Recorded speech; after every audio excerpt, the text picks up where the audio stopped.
បាននិយាយទៅដល់បាញ់ឆាវពុកម៉ែបងប្អូនប្រកាសជាគិតថាជាអាហារបែបសាមញ្ញរបស់ប្រជាជនខ្មែរយើងណាចង់ទិញនៅផ្សារក៏បានទិញតាមដងផ្លូវក៏បានដែរជាអាហារមួយដែលសម្បូរមែនតែនប៉ុន្តែសម្រាប់ទីតាំងមកកន្លែងនេះគឺ Twister រៀនសូត្របានច្រើនព្រោះដោយសារតែគាត់យកបេះដូងមកធ្វើយកបេះដូងមកលក់អតិថិជនតែម្ដងទាំងគុណភាពរសជាតិក៏ដូចជាអនាម័យអ្នកដែលធ្លាប់ទៅញ៉ាំនឹងគឺថាដឹងច្បាស់ហើយរបស់ដែលគាត់ធ្វើមិនថាតែម្សៅឬមួយក៏ស្នូលសាច់ជ្រូកទេគឺគាត់ធ្វើថ្មីភ្លាមៗអញ្ចឹងនៅពេលដែលយើងញ៉ាំទៅគឺស្និទ្ធមាត់មែនតែន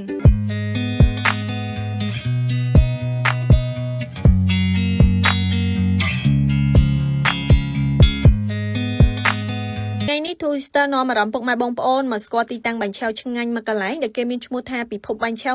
168នៅខាងផ្សារឈូកមាសណាហើយនេះគឺជាប្រភេទ Snow សាច់ជ្រូកសម្រាប់ដាក់បាញ់ឆាវពុកម៉ែបងប្អូនសម្រាប់ Snow សាច់ជ្រូកនេះគឺថាគាត់ធ្វើមួយថ្ងៃច្រើនមែនតើហើយចំណុចពិសេសគឺគាត់ធ្វើមួយថ្ងៃលក់មួយថ្ងៃគឺអត់មានធ្វើទុកធ្វើសល់ទេពុកម៉ែបងប្អូនអញ្ចឹងរបស់ដែលថ្មីរាល់ថ្ងៃគឺរសជាតិឆ្ងាញ់ហើយសម្រាប់ Snow របស់គាត់ហ្នឹងគឺគាត់មានដាក់លាយជាមួយនឹងការ៉ុតអីអញ្ចឹងណាគឺថាចេញមករបៀបថា colorful របៀបពណ៌គេស្អាតនិយាយទៅសោភ័ណភាពគឺជារឿងមួយដែលតាក់ទាញភ្ញៀវញ៉ាំមែនតើហើយសម្រាប់បាញ់ឆាវវិញណាគឺថាក្នុងមួយថ្ងៃគាត់លក់អស់ខ្ទង់200ប្រទេសបាញ់ឆាវនិយាយទៅគឺថាចំនួនប៉ុណ្ណេះគឺច្រើនគួរសមដែរពុកម៉ែបងប្អូនហើយសម្រាប់សាច់ម្សៅរបស់គាត់វិញគឺគាត់ធ្វើបានល្អមែនតើនៅពេលដែលគាត់ដាក់អញ្ចេះមកគឺថាខាងក្រៅស្រួយហើយដល់ពេលខាងកដាលហ្នឹងឡើងទន់នៅពេលដែលយើងដាក់ជាមួយនឹង Snow បែបនេះមកគឺថាចូលជាតិគ្នាមែនតើពុកម៉ែបងប្អូនហើយក្រៅពីហ្នឹងក៏គាត់មានលក់ជាប្រភេទគួងក៏ដូចជាសយ៉ដែរសម្រាប់ជាប្រភេទគួងនេះគឺគាត់ធ្វើខ្លួនឯងគាត់អត់មានទទួលទិញពីខាងណាទេគឺគាត់ធ្វើខ្លួនឯងវិចខ្ចប់ថ្មីជូនភ្ញៀវអញ្ចឹងពេលដែលភ្ញៀវទៅញ៉ាំលក្ខណៈថាអត់សូវទុកចិត្តរឿងអនាម័យអីគឺថាអាច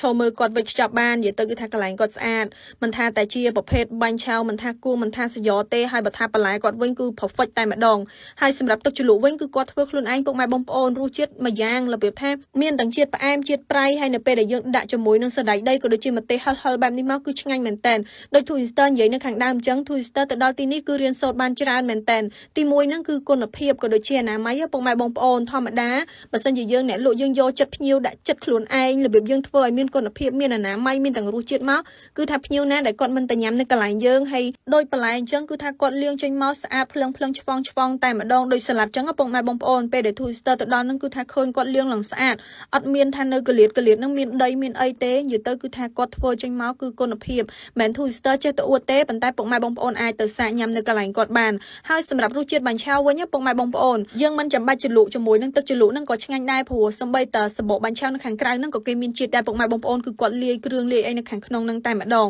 ហើយសម្រាប់បាញ់ឆាវនេះវិញគឺតម្លៃសមរម្យមកប្រទេសត្រឹមតែ 5000 រៀលទេប៉ុន្តែបើសិនជា